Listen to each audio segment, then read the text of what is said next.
ప్రభు యొక్క గొప్ప ఘనమైన నామములో అందరికీ శుభాభివందనములు తెలియజేసుకుంటున్నా.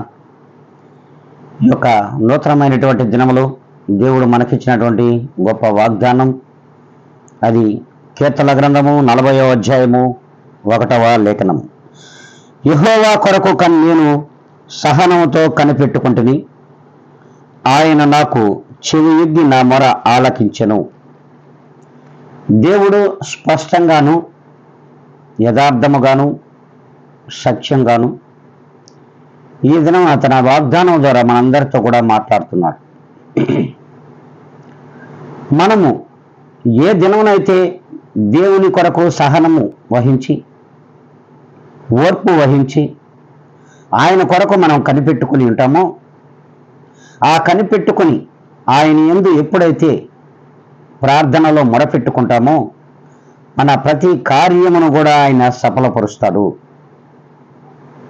మరి ఆ రీతిగా మనం ఉన్నామా లేదా ఒక్కసారి ఆత్మ పరిశీలన చేసుకోవాల్సిన అవసరం ఉందని దేవుడు స్పష్టంగా తెలియజేస్తున్నాడు.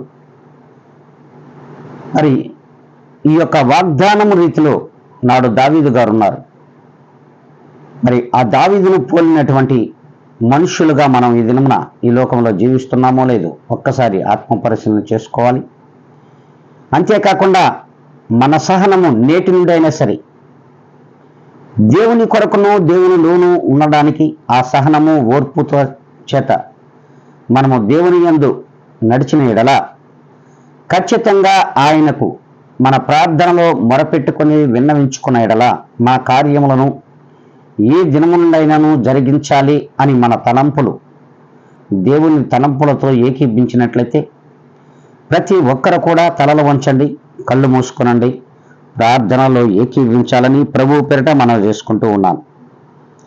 పరిశుద్ధాత్మ దేవుడా, మీ పాదములకు ఎనలాని వందనములు, కోటాను కోట్ల కృతజ్ఞత స్తుతి స్తోత్రములు మీరిచ్చిన వాగ్దానమును బట్టి చెల్లించుకుంటున్నాం. ప్రభా, ఈ దినముండైనను మీ వాగ్దానము చేత మమ్మలను మా యొక్క బ్రతుకులను సరి చేసుకోవడానికి మీరు కృప చూపండి.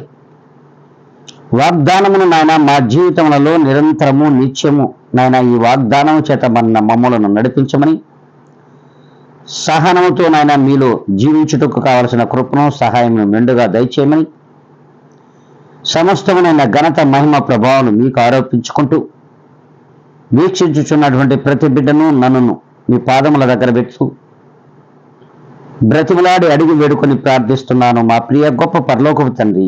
ఆమెన్.